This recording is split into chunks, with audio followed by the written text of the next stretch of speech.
اللهم اغفر له وارحمه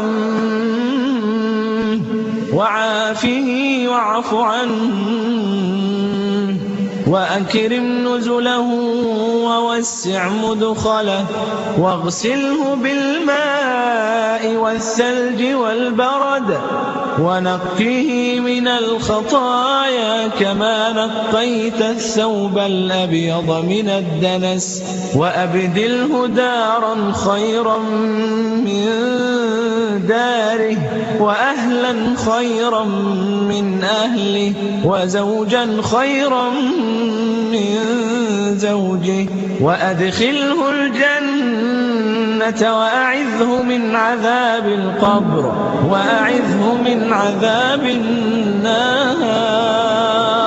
اللهم اغفر لحينا وميتنا وشاهدنا وغائبنا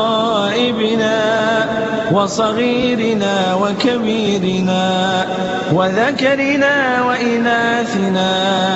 اللهم من أحييته منا فأحيه على الإسلام ومن توفيته منا فتوفه على الإيمان.